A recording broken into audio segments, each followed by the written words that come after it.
Hey, what is going on everyone? It's me, Mr. Mario, and in this video I'm going to be showing you all how you can easily install PS3HEN on your PlayStation 3 console. Now, what is PS3HEN? PS3HEN is short for PlayStation 3 Homebrew Enabler and does just that. It will enable your PS3 to run homebrew unsigned applications, which include but is not limited to homebrew games, homebrew utilities, different applications, emulators, and so much more. Now, this is not a full jailbreak with a full custom firmware that many people would think of with modifying a PlayStation 3. However, this does give people a good taste of what custom firmware has to offer, and honestly does most, if not all, the things that most custom firmware users are wanting. Do keep in mind, this will not give you the full, complete access to the console like a custom firmware would give you. However, this is still pretty good for most people who are really wanting to dabble in homebrew, mess with emulators, play some backup games, and have a whole lot more fun. The big benefit that PS3HEN has compared to custom firmware is that PS3HEN works on every single retail model of the PlayStation 3. Yes, you heard that right. So if you have a fat, a slim, or even a super slim PlayStation 3, this tutorial has you covered. You'll be able to install this just fine. Now, there are some prerequisites that we'll need here. First, we will need a PlayStation 3 connected to the internet, and we're also going to need a USB flash drive like I have hooked up right here. This USB drive is going to be to transfer a few files to and from the PlayStation 3 from, well, hopefully a computer. I'm going to be using a Windows-based computer in order to accomplish everything in this tutorial. It would also be good to have an original PlayStation 3 controller as well as a mini USB cable on hand, because we might need to get into recovery mode. We are going to have to do 2 installs of HFW, and typically one of them, if not both of them, will have to be done in recovery mode. So now we'll need to check our current system firmware. What we can do is go over to the left, go to System Settings, under Settings, and one of the other things that we should change here is Display What's New. It'd be recommended to turn this off. It is on by default, but go ahead and turn it off. Next up, we can go down to System Information, and right here you're going to want to look at System Software. And to make sure that your system software or your firmware version is compatible with PS3HEN, we can check that on our first website. This will be linked down below in the video description, but this is the official PS3 exploit site. And if you come over to where it says recommended firmware here on the front page, there's going to be custom firmware compatible and PS3HEN. We can look at this right here, and currently at the time of recording, this is for firmware 4.88. So that means that firmware 4.88 and lower can take PS3HEN. If you're on a lower firmware, don't worry about it. This process is going to involve getting you updated to 4.88 HFW, and even if you're on that exact firmware that they are mentioning here, again, don't worry about it because we are going to have to install this HFW update. Now, even if there's some confusion, if you're watching this video and there is a newer firmware update than 4.88 out there, but the title and the description have that newer firmware number or that higher firmware number, that is because typically, even with updates, the process of installing PS3HEN is the exact same. The only difference would be you would use a newer firmware file and a newer build of PS3HEN to install. However, if PS3HEN has been updated to higher firmwares after this video has been released and the process remains the same, the title and description will be changed in order to reflect that. I just want to clarify that here in case anybody might get confused again later down the road if they're following on a newer firmware and the video displays everything with 4.88. So with all the prerequisites out of the way now, let's go ahead, move away from the PlayStation 3 to the computer, bring a flash drive with you, and we're going to get the software side of things started. All the websites we're going to be using will be linked down below in the video description, and the first website we're going to be using is the PS3 exploit site. This is going to be our main hub for everything, and what we can do is download HFW. The latest HFW should be linked somewhere on this page. It's typically right on the front of the page here, But as you can see, the latest one is 4.88 HFW, and you can just click on this link here. Wherever the download for HFW is, we can just go and look for it. On this specific release, there is a few mirrors that you can download from right here. It's again for 4.88, and we can get it from Mediafire, Mega, or SynSpace. Really just pick whatever you're wanting to use. As an example, I'm using Mediafire. You can just click on the download link here and save this file somewhere you can easily access it. It's going to be an archive, which I'll show you how to extract. If you don't have anything to extract this archive, you can always download and use something such as 7-zip, which is available for free and will get the job done. Link for this again will be down below in the description. Now this MD5 hash right here, wherever it might be bundled with the file, or it might be somewhere on the page, or even both. This is going to be important because we need to check the integrity of the file that we download. So to do this, we'll need a MD5 checker of some kind. At least on Windows, I use Win MD5 free. It's easy, it's free, and you can download it right here from the freeware download. So awesome. For HFW, you can right click this and extract it into its own folder with whatever you're going to choose to use here. You can do the same thing with Win MD5. Now that we have these two available, we also need to prepare our USB flash drive. Thankfully, we don't need a ton of storage for this, but we will need a USB drive, which is going to be FAT32. So you can right click this, go to Properties if you're using Windows, and check the file system. If the file system is FAT32, you're good to continue on. If it is not FAT32, or even if you just want to clean it up and start fresh, you will need to format this USB drive. So if there's anything you care about on this drive, make sure you back it up right now, because we are going to be getting rid of it. To do that, at least on Windows, if you want to be simple about it, you can just right click, go to Format, and here all the defaults are fine. Quick format is fine. You can hit Start, OK, and it has formatted the USB drive, so there is now nothing on it. Now, what if you have a USB drive that is a bit too big for FAT32, so you don't have a FAT32 option? Or maybe you might run into an issue later on in the tutorial where you just can't use the drive on your system and it's not recognized. Those are common issues that I've just outlined, and I'm going to show you a solution here. For this, we're going to use another tool called Rufus. It might be a bit overkill, but it's pretty simple to use and you don't even have to install it. You can scroll down here and download Rufus Portable. Now to help with our drive compatibility, we can go ahead, fire up Rufus. If it asks you to make changes, you can just say yes. It might ask if you want to allow Rufus to check for updates online. Depends on what you want to do. I don't mind. Now for your drive, you have to pick the one that you're formatting. I know that this is my 16GB USB flash drive, so I'm going to stick to that. For our boot selection, we're going to go non-bootable, and we need to select MBR. There's two very important values here. There's MBR that you have to have selected. I'm really stressing that. You have to select MBR for the partition scheme, and you have to select FAT32. If you do not select FAT32, or you don't select MBR, or you don't even select both of them, your drive will not be recognized by the PlayStation 3. So once you have all that dialed in, again, if you have any data you care about, make sure you back it up. You can click on Start, hit OK, and wait a few moments for this to format. As you can see, it only took about 10 seconds, and you can click close. So here we go. We can double check this, and our USB drive has been formatted to FAT32. Now when you go into the drive, we're going to need to make a folder and call it all uppercase, all one word, PS3. Inside of the PS3 folder, we have to create another folder, and we're going to call it update, all uppercase, all one word. And inside of this update folder, this is where we're going to copy over our HFW file. Now yours might already have the folder structure, so you can even just copy and paste this into the root of the USB drive, but even if not, you can go into PS3 update. This is the file that we need, the PS3 updat.pup file.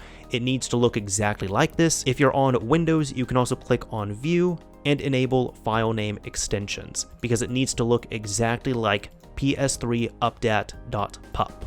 Once that's done, you can copy and paste this into your USB drive. Again, this is how it's supposed to look on your USB drive. You need to have your PS3 folder, you need to have the update folder, and you need to have PS3 updat.pup. So this is where we need to verify the integrity for our update. You can go to WinMD5 free, open this up, and open up WinMD5, or if you're on another operating system, use another kind of MD5 verification tool. You'll need to click on Browse, and you have to browse out to your USB drive, PS3 update, PS3 updat, and get the file from your USB drive like that. It should show a checksum here, and we now need to compare it. Go over to where the MD5 value was. This one was on the same page as the download. Double click this, and we can copy it out. Over at WinMD5, you can go over here and paste it in the original file MD5 checksum value. Click on Verify, and it should say matched. If it does not say matched, you're going to have to probably go out, re-download the file, re-extract it, copy it back over to your USB drive, and make sure that this matches. If it does not match, you won't be able to continue properly. Either way, with all that done, we're ready to update HFW. So you can right-click your USB drive, eject it, and take it over to your PlayStation 3. Over at your PlayStation 3, plug in your USB drive, navigate over to where it says music or movies, and you're going to want to look for a USB device showing up. If it does, that means you've done everything perfectly so far. So go over to Settings, go to System Update, go down to Update via Storage Media, and it should find your HFW file, which is exactly what we need. If it does, congratulations, it's time to update. So we're going to hit OK, and it's going to be recommended to update twice. So we can go ahead, go through the user agreement, come down to Start, and allow it to copy over to the internal system.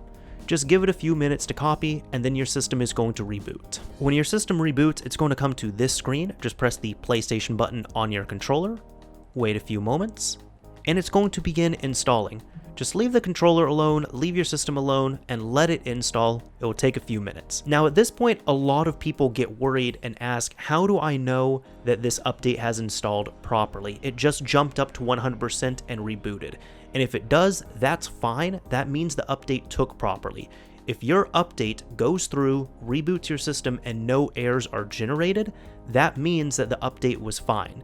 If there's any type of error, or if the update stops at some point, that means that it was an unsuccessful update. It's going to be very obvious, and you will know if your system did not update properly. Upon a restart of your PS3, you should be all good to go, and HFW should be installed. Now, there's not going to be anything that will show you that HFW is installed, and the console is not going to act any different, so it might be a little bit concerning. But don't worry about it. If you've gotten to this point, it has been installed if there was no errors generated. Now, it is recommended to install it twice, and I'm going to show you how to install it through recovery mode. This is if you need to install it a second time, or even if you tried to install it that first time and it did not work for whatever reason. So to do this, this is where we need the USB drive still plugged into the system, but we have to turn off the system. You'll need to take your controller, take your mini USB cable, and hook them up to the console. Now when you're all good to go, just turn off your PS3 and begin the process. With your PS3 completely powered down, you'll want to hold down the power button, so the system is going to turn on, and you're going to hold that power button down until it turns off.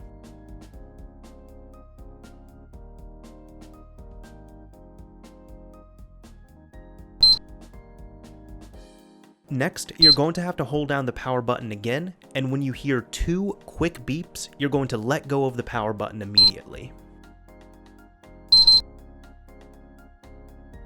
If done successfully, you should come to this screen here, where you just follow the instructions, plug in your controller, press the PlayStation button.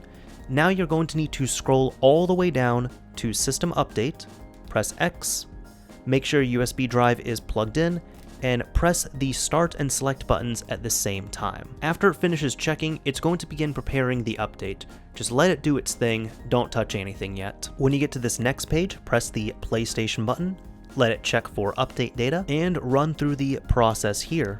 You can press X and let it install. Yet again, leave the console alone, don't touch it for a few minutes, it's going to reboot into our XMB once this is all done. When your console restarts, it's going to ask you to set up your video settings again. That's perfectly normal, just go through this process. At this point, congratulations, you should have 2 good installs of HFW on this system. whether it be one of them through system update and one through recovery mode, or both of them through system update, or both of them through recovery mode. Really, as long as you get 2 good installs of HFW, you should be all good to continue. Now, this next step I'm going to be highlighting is going to be a completely optional step. You see, PS3HEN has a really nice on-the-fly licensing or relicensing feature, but in order to use this, you have to have your PlayStation 3 activated on PlayStation Network. Now, maybe not everyone wants to do this, or there might be people who have their PS3 already activated, or if you have not activated your PS3 or you're not sure and you want to continue on with this optional step, you're more than welcome to. First of all, you will need a PlayStation Network account, of course. You can either create one or you can sign into one you have. It would be recommended to use a secondary PlayStation Network account, so really not your main one or one that would really be important. You can do that by going over to your users, create a new user, and then use that new user to license and activate your system here. Now, this is not a system that I primarily use. This is a secondary console. I already have a secondary account on here, so I'm not too concerned about that, but I'm going to go over to sign in, and once you have your account set up here, you can sign in. Now, once you're signed into PlayStation Network, you can go to Account Management, and inside of Account Management, you'll need to go to System Activation, PS3 System, Game, Activate System, and congratulations, your system should be activated. With all that done, we can exit out of here, hit triangle, and hit sign out, because we don't need to be signed in for the rest of this. Now this is the fun part. We get to install PS3HEN. And before we install PS3HEN, I do need to provide this warning straight from the PS3 exploit team. As they say on their page, warning, do not enable FSM factory service mode with PS3HEN. Do not install CC API with PS3HEN. If you are ever told to enable or install either of these with PS3HEN, you cannot do that, you should not do it, and if you try it, you can damage your system. This is your warning at this point. With the scary warning out of the way, we can open up our internet browser, and in here we're going to need to do some prep. So first of all, we're going to have to press the triangle button, and go over to Tools, go over to Confirm Browser Close, and turn that off. Next, hit triangle again, go to Tools, go over to Home Page, and use blank page, hit OK. Next, we can go to Triangle, Tools, and we're going to delete all of these. We're going to delete our cookies, we're going to delete our search history, we're going to delete the cache, and we're going to delete authentication information, just to make sure the PS3's browser is as clean as it can be. So press circle, and you're going to notice that we're no longer prompted to close out of the browser. That is completely fine. Now we'll need to open up the browser, and from here we're going to go to the PS3 exploit site. So for this, you can press either the start button, or you can go to Triangle, File, Address Entry. I'm going to delete this, and you're going to go to the website and spell it exactly like this. It's ps3exploit.com, and you want to intentionally leave out the E in exploit. It is spelled exactly like this. Now you can press start, and the PS3 exploit page should come up. So you can press the select button and add this to bookmarks just for safekeeping. You can scroll over to PS3HEN, and over in the corner there's going to be a regular installer, and there's going to be an alternative installer. Now, if you use the regular installer, you're going to go through the process of clicking on Initialize, waiting for the console to initialize, and then click on Install HEN. If you use the alternative installer, it's pretty simple to use, and in my experience, it's more reliable and it tells you exactly what to do. So you can pick whichever installer you're wanting to use. For this, I'm going to use the alternative installer, so select it, press X, and wait for this installer to come up.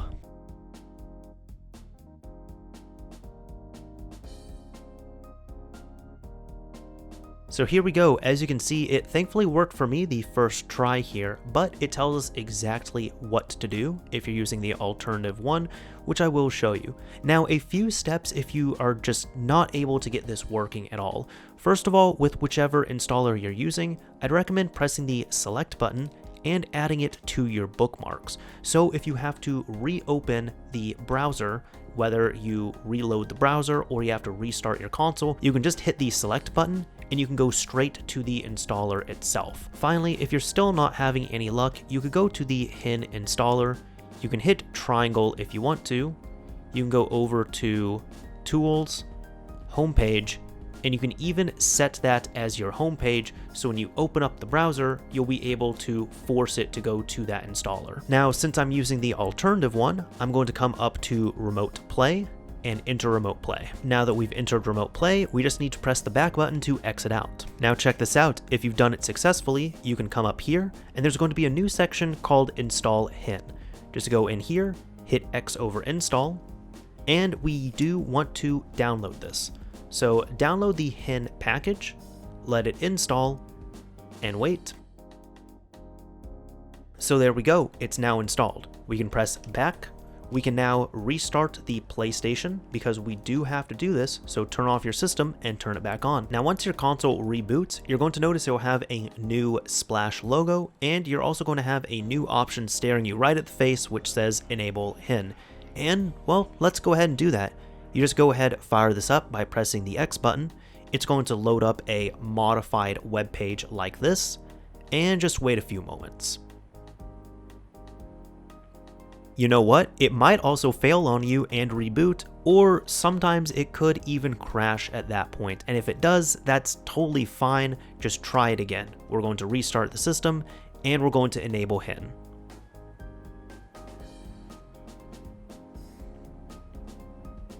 And there we go, HEN has been enabled. So congratulations, you now have PS3HEN installed and working, but it doesn't seem like there's too much here. Well, I'm going to get into that, but we need to do something else which is quite important, which is going to be installing Homebrew, which is the whole point of something called Homebrew Enabler. So with that, take your USB drive, go back over to the computer, and I'm going to show you something pretty cool. Linked down below in the description, the last thing I'm really going to have there is going to be in regards to Multiman, and in case you do not know, Multiman is a really awesome backup loader that I still enjoy using. This will be if you want to back up your disk-based games and play them off your internal hard drive or even a USB drive of some kind. But you can click on Multiman, and if there's any other Homebrew you want to install, that's totally fine, but this is just kind of a starter thing here. You can click on Multiman, and you can go down to Files, and there's going to be the Multiman base, and you're going to notice that the version numbers are probably going to be a little different than what you have. Even though this is for 4.85, that's fine, it's still going to work on your newer firmware. However, there's also another one which is the unofficial Multiman, and this one is for 4.84 HEN. Now again, even though it's on a lower version, this will still work fine, and this is a special version of Multiman which has some more compatibility with HEN and doesn't crash as often on PS3HEN. So in my experience and many other people's experiences, if you're using PS3HEN, it'd probably be better to get the unofficial Multiman built for HEN. You can just click on the download right here. And make sure you save this somewhere you can easily find it. If there's any other Homebrew you'd like to check out, well, you can go over to the Homebrew section of Brewology, and there is a ton of stuff right here, which is really great. Now mind you, not everything is going to work with PS3HEN, so you might want to double check on what you're going to be installing. However, there's a good amount of stuff here that you can definitely check out and have fun with. So we have our package file right here, and it's in a .pkg format, and that's what all your Homebrew is going to be. It's very simple to copy this over. You take your package file, or whichever package files you are copying over. You can bring over 1, 10, 20, however many you want to at this point. Go over to your USB drive, and right here in the root of your USB drive, you're going to just copy and paste it right there. And that's all there is to it. So we have our package file. You can also get rid of the update as well as these other files that Rufus might have made. We really don't need those. But once you have all your package files in place, we can go over, right click, remove our USB drive or eject it, and take it over to the PS3. Now here we go at the PS3. Again, you need to make sure HEN has been enabled. I know mine has already. You'll need to plug in your USB drive, make sure it is recognizing, and then go over to Package Manager, go to Install Package Files, go down to Standard, and your package file or package files should be showing up. For any that you want to install, press the X button on them and wait. And there we go. At that point, Multiman has been installed. We can back out of here, and you should see there is now a piece of Homebrew or any other pieces of Homebrew that you have chosen to install. Even just to test this and show you all that it does work, I'm going to go into Multiman and launch it for the first time. You will have to go through an agreement here, just go through this process. And once it installs and applies everything, one thing that you might be familiar with me doing upon recommendations, if you've seen videos like this, is go over to settings, and we're going to look for the theme music and disable that. It might get old after a while, and I've noticed if you're doing things like FTP transfers and such over your network, it does help with performance if you disable that. Now we can go over to game. And for this, I do have a separate video covering how to set up Multiman and such, so you can check that out if you want to, but just for this, I have taken my backup copy of Deadly Premonition that I made from my disk and put it on my USB drive. So I'm going to just press X on this and fire it up. Now check this out. When you come back here, you're going to notice if you've never used Multiman before, the first time you launch it, it's going to change names to MMCM. That is totally fine. And if we come over here, I promise you that is not a disk inserted, that is my backup copy of Deadly Premonition running off the USB drive. Let's try and fire it up. Usually I like to pick a smaller game, but of course I chose the one that requires a game install, so I gotta wait a bit. Alright, so we finally have this up and running and booted here, at least over to the splash screen, but as you all can see, that is how it works right there. Even though, again, this is a disc that's showing as mounted, I promise you there's no disc in here. This is all, well, off of my USB drive that you can find right over here. Perfect. So let's go ahead and exit out of this, but that's just a little taste of how Multiman is able to work. Now I do want to go over some basic PS3HEN usage. First of all, as you can see, we are going to have this enable HEN right here. Our package manager is going to be incredibly important for, well, installing packages, and all of our homebrew is going to be going under the game column. Well, at least most of it is going to. There might be some if you install Movian, for example, that'll show up in video, but mind you, that's where it's going to be. You can also find over in your network column, you can now find the PS3 exploit homepage. So if you want to go straight to the PS3 exploit site, you can just hit X on there and it will bring you right to it. Easy as that. You can also go to hybrid firmware tools, and there's some tools here that you can check out, including an updater. If you ever do want to update PS3HEN manually, or you want to check out themes, or you want to check out the official changelog, you can go through all of this and check this all out yourself. One nice thing with PS3HEN is if you are connected to the internet, when you enable PS3HEN, when you turn on your PS3, it should automatically update. You can, again, go in and update manually, but yet again, as I'm saying, if there's a new update available, it does that check every time, and it's just going to update you automatically. However, I did mention if you are online. If you are completely offline, you can still enable PS3HEN. I do get that question asked quite a bit, and yes, so at this point, if you want to use your system offline, you can disconnect it from the internet. Just remember, every single time you turn on your system, literally every single time you turn on your system, you do have to enable HEN. If you do not enable PS3HEN, you won't be able to install packages properly, and you're not going to be able to run any homebrew.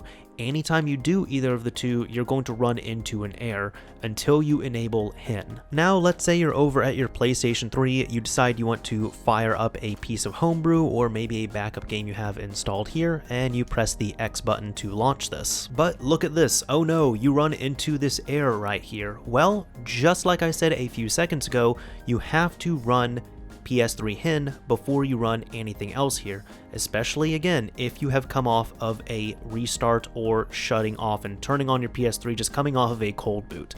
So in order to fix that, again very simple, you go over to enable HEN, you run this, you wait a few seconds for the successful message, and at that point all of your homebrew should be able to run and all of your packages should be able to install if you're doing any of that. So just to show you all, we can try this again by going to Multiman, launching it, and as you can see right here, our Multiman is working just fine. Perfect, it was as easy as that, just enabling HEN. So there we go, in terms of basic usage, that is about all there is to it. At this point, you should have your PS3 with PS3HEN installed, hopefully your first piece of homebrew, and you can hit the ground running at this point. Congratulations, you've done it. Anyways, that is about all for this video, and that's about all the tips and tricks I have, at least at this moment in time. I would like to give a huge shout out and thank you over to the PS3 Exploit team. Without their hard work and dedication, we wouldn't have new developments and new tools as awesome as, you know, bringing back the Flash Writer, the Flash Dumper, of course the newer BG toolset, HEN, and even PS3HEN. If you don't know what I'm talking about, it's all awesomeness when it comes to the PS3 modding scene. So I do want to thank the PS3 Exploit team. In regards to HFW, I'd also like to thank Junie as well as Zeko Shao for helping out with this. I know Junie had worked on the last few HFWs, and Zeko Shao had worked on 4.88. If you'd like to support PS3 Exploit further, they do have donation options which are available on their page. Anyways, that is it. That is all I have for this tutorial. Hopefully you can now enjoy your PS3 even more and really get some more use out of it and just explore the awesome world of homebrew. Anyways, this is Mr. Mario signing off. Thank you all for watching, everyone. If you enjoyed this video, a like would absolutely be appreciated, and if you didn't like it, a dislike is fine as well too.